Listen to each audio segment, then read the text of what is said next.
Politics वाला, आओ राजनीति करें।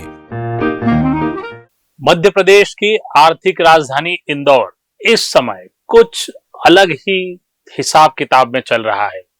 सड़कों पर गड्ढे हैं, अस्पतालों में मरीजों को चूहे कुतर रहे हैं, जिसकी जो मर्जी आ रही है वो कर रहा है, देख रहा है। कहने को तो यहाँ कमिश्नर प्रणाली लागू है, लेकिन कमिश्नरी हो या प्रशासन हो, किसी का लगता है यहाँ पर कोई बस नहीं है। ये शहर, देवी अहिल्या का ये शहर न्याय अन्याय से अलग अपनी ही मस्ती में चल रहा है। कभी बीच सड़क पर भरी शाम को ट्रक घुस जाता है और 3 लोगों की जिंदगी चली जाती है।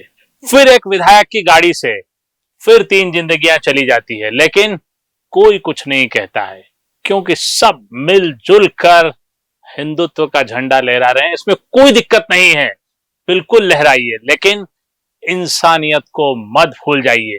ताजा मामला इंदौर की विधायक और पूर्व महापौर मालिनी गौड़ के बेटे एकलव्य गौड़ की धमकी के बाद दुकानदारों ने दुकानों से मुस्लिम सेल्समैन को हटाना शुरू कर दिया है। ये अपने तरह का एक अलग मामला है, जिसमें पूरे देश को देखना पड़ेगा कि ये क्या चल क्या रहा है। वो भी ऐसी बातें हमने कई राज्यों में सुनी, लेकिन मध्य प्रदेश इन सब बातों से दूर रहा है। अब ये शहर मुख्यमंत्री मोहन यादव के प्रभाव वाला इलाका भी है, वो उसके प्रभारी मंत्री भी हैं, और यहाँ पर एक पूर्व महापौर वर्तमान में विधायक, जिनके बारे में ये कयास लगाए जा रहे हैं कि वो मध्य प्रदेश सरकार के मंत्रिमंडल विस्तार में मंत्री बनने वाली है, उनके बेटे ने मुस्लिम दुकानदारों से अपील की है कि मुस्लिम कर्मचारियों को हटा दें।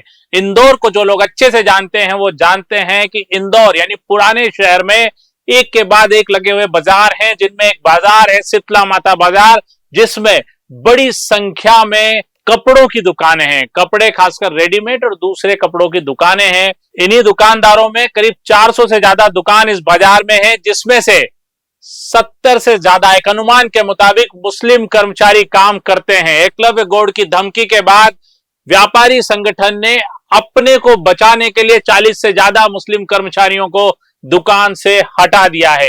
इसके पीछे जो तर्क दिया जा रहा है वो ये है कि इंदौर में लव जिहाद रोकने के लिए भाजपा विधायक मालिनी गौड़ के बेटे एकलव्य गौड़ ने शीतला माता बाजार के व्यापारियों को कहा है कि वे मुस्लिम कर्मचारियों को हटा दें। गौड़ ने इसके लिए बकायदा 25 सितंबर तक का अल्टीमेटम दिया था, जो कि कल पूरा हो चुका है। अब थोड़े से नरमी बरती है गौड़ ने। उन्होंने ये कहा है एकलव्य गौड़ ने कि अभी हम एक दिन और देखेंगे, हमारी बात नहीं बानी तो हम इसे अपने तरीके से निपटाएंगे। अब आप समझ लीजिए कि इस विधायक के बेटे का अपना तरीका क्या होगा। क्या एकलव्य गौड़ इसके जरिए अपनी राजनीति चमकाना चाहते हैं, लेकिन वो उस शहर में वो हरकत कर रहे हैं जो इस शहर ने कभी नहीं देखी। इंदौर ने कम से कम 10 से ज्यादा दंगे पिछले 30 सालों में देखे होंगे, लेकिन इस तरह का हिंदू मुस्लिम मिजाज शहर ने कभी नहीं देखा। कुछ घटनाएं निश्चित तौर पर हो सकती है, लव जिहाद से लेकर कई तरह के ड्रग्स को लेकर या दूसरी घटनाएं, लेकिन मुस्लिम कर्मचारियों को नौकरी पे न रखने का फरमान आज तक इंदौर में जारी नहीं हुआ। सोचिए, एक विधायक का बेटा खुलेआम धमकी दे रहा है, विधायक आराम से शहर में गरबा पांडालों में फीते काट रही हैं, प्रसाद बांट रही हैं, देवी की उपासना कर रही है, और उनका बेटा धर्म विशेष के खिलाफ नफरत फैला रहा है। अब कैलाश विजयवर्गीय क्या कहेंगे, जो दुनिया भर को बच्चों की परवरिश की सलाह देते हैं, लेकिन यहां पर वे खामोश हैं, क्योंकि उनका ध्यान राहुल गांधी और प्रियंका गांधी पर लगा हुआ है। इंदौर एक तरह से नेता विहीन हो गया है, यहां कोई नेता आवाज नहीं उठाता है। शासन और प्रशासन तो खामोश है ही, क्योंकि ये मुख्यमंत्री के अपने प्रभार वाला इलाका है, और मुख्यमंत्री के प्रभारी होने के बावजूद नेता मनमानी कर रहे हैं, क्योंकि मुख्यमंत्री बहुत हद तक समझाइश के बाद भी क्या कर रहे हैं ये भी और देखना होगा। सोचिए, अगर ऐसी धमकी यानी कि एकलव्य गौड़ जैसी धमकी किसी मुस्लिम नेता या युवा ने दी होती कि वो हिंदू लोगों को हटा दिया जाए काम से, नहीं तो वो अपने तरीके से निपटेगा, तो क्या वो व्यक्ति जेल के अंदर नहीं होता। लेकिन एकलव्य गौड़ जेल के अंदर तो छोड़िए, उनके ऊपर कोई सामान्य धाराओं में केस तक दर्ज नहीं किया गया है। एकलव्य गौड़ के खिलाफ कार्रवाई क्यों नहीं हो रही? क्यों कोई उनसे पूछता नहीं कि उनको यह हक किसने दिया कि देश के संविधान कानून से अलग वे अपना कानून और संविधान बनाए? क्या इंदौर हमारे लिए अफगानिस्तान बन चुका है? क्या हम तालिबानी जीवन जी रहे हैं? या हिंदुत्व के मायने भी यही है कि एकलव्य गौड़ जो कहेंगे उसे मान लिया जाएगा? कोई अंतर हम करेंगे या नहीं करेंगे, या हम शहर की एकता को बर्बाद कर देंगे? एकलव्य गौड़ को नेतागिरी करनी है तो शहर में तमाम मुद्दे हैं, वे उन पर अक्सर खामोश रहते हैं। उन्हें दिखा तो गरबों के दौरान जब सब कुछ तय हो गया कि गरबों में मुस्लिमों की एंट्री नहीं होगी, बिल्कुल एकलव्य गौड़ की बात को मान लिया गया, तो वे नया नारा, नया काम ले आए कि मुसलमानों को नौकरी से हटाया जाए। ये सब जहर बोने का काम है। एकलव्य गौड़ को ऐसी राजनीति करके शायद ऐसा लगता हो कि वे विधायक या कोई बड़े नेता बन जाएंगे, लेकिन उन्हें इतिहास देखना चाहिए। राज ठाकरे जैसे नेताओं को भी देखना चाहिए, और कई उदाहरण मिल जाएंगे जो किसी समय बड़े लोकप्रिय हुए, लेकिन वो नेता तो छोड़िए, पार्षद छोड़िए, कुछ भी नहीं बन पाए। लव जिहाद के बहाने पूरे मुस्लिम समुदाय को अपराधी के रूप में पेश करने की कोशिश है, खासकर हिंदू, मुस्लिम या कोई भी हो, लेकिन किसी भी व्यक्ति को किसी कौम की वजह से या किसी धर्म की वजह से नौकरी से हटा देना एक तरह से पाप है। वैसे इन सब का मकसद बिल्कुल साफ है कि मुस्लिम समुदाय को अपराधी के रूप में पेश करो, हिंदुओं में डर फैलाओ। सवाल यह भी है कि क्या एकलव्य गौड़ संविधान से ऊपर हैं? क्या एकलव्य गौड़ संविधान के आर्टिकल 14, 15, 16 का खुला उल्लंघन नहीं कर रहे हैं? क्या उनके खिलाफ भारतीय न्याय संहिता BNS की धारा 196 और 299 के तहत मामला दर्ज नहीं होना चाहिए? किस बात का इंतजार है? क्या बीजेपी प्रदेश अध्यक्ष इस पर कोई संज्ञान लेंगे? क्या मुख्यमंत्री मोहन यादव विधायक पुत्र की धमकी के लिए उन्हें टोकेंगे, रोकेंगे? क्या हेमंत खंडेलवाल सिर्फ एक धर्म के लोगों की रक्षा के लिए अध्यक्ष हैं? क्या मुख्यमंत्री मोहन यादव एक वर्ग विशेष के मुख्यमंत्री हैं?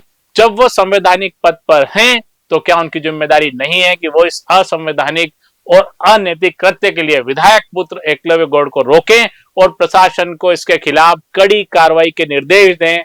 इसके अलावा जो लोग इंदौर को जानते हैं उन्हें अच्छे से पता है कि किस तरह हिंदू मुस्लिम करके एक बड़े वर्ग ने अपने तरीके से कई मकानों को सस्ते में खरीदा और अलग तरह की बाजीगरी करके अपने धंधे को चमकाया है। कुछ लोगों ने इसी तरह की लड़ाइयों में पैसा भी बनाया है, लेकिन एक बार फिर कानून की इज्जत करनी चाहिए। यदि कोई एक दो व्यक्ति ऐसे होंगे भी किसी दुकानदार के यहाँ जो किसी तरह के लव जिहाद में शामिल होंगे, हालांकि एकलव्य गौड़ का यह कहना है कि जो शीतला माता बाजार है इसमें ज्यादातर खरीदारी के लिए महिलाएं आती है, इसलिए मुस्लिम सेल्समैन नहीं रखे जाने चाहिए। अब ये कोई लॉजिक वैसे बनता नहीं है। यदि एक दो लोग ऐसे होते भी हैं जो इस तरह की हरकत हिंदू महिलाओं के साथ करते, तो क्या वे दुकानदार जो बरसों से यहाँ दुकान चला रहे हैं वो ऐसा सेल्समैन रखते? अगर कोई छेड़छाड़ करने वाला सेल्समैन हिंदू, मुस्लिम, सिख, ईसाई किसी भी धर्म का होता, व्यापारी का काम होता है अपने ग्राहक का सम्मान करना और पैसे बनाना, क्या वो व्यापारी किसी भी आदमी को इतने दिन तक अपनी दुकान पे रखता? पर एकलव्य गौड़ ने तो शीतला माता बाजार समिति की बैठक तक कर डाली और उन्हें स्पष्ट निर्देश दे दिए, एक तरह से फतवा दे दिया। अब देखना होगा कि एकलव्य गौड़ की रोक टोक कुछ होती है, या जो 40 सेल्समैन हटा दिए गए हैं उनका भी क्या होगा, या पुलिस प्रशासन और पूरी सत्ता इसी तरह बैठकर संविधान को तार तार होते देखती रहेगी। आज के लिए इतना ही, लेकिन एक बार फिर देवी अहिल्या की नगरी, जिसमें कहा जाता है कि वहां पर न्याय का शासन रहा है, उसकी स्थापना होगी, या देवी अहिल्या के शहर में इसी तरह से आम आदमी परेशान होता रहेगा? एकलव्य गौड़ तब क्यों नहीं बोले जब एक विधायक की गाड़ी से 3 हिंदुओं को कुचल दिया गया, जब एक ट्रक घुस गया और 3 लोगों की मौत हो गई? वे उस समय क्यों नहीं बोलते खुलकर? अल्टीमेटम क्यों नहीं देते एमवाय अस्पताल के प्रशासकों को कि एमवाय अस्पताल में चूहों से 2 बच्चों की जान कैसे चली गई? क्योंकि उस सब में उन्हें वोट बैंक और स्टार प्रचारक जैसा रुतबा दिखाई नहीं दे रहा था।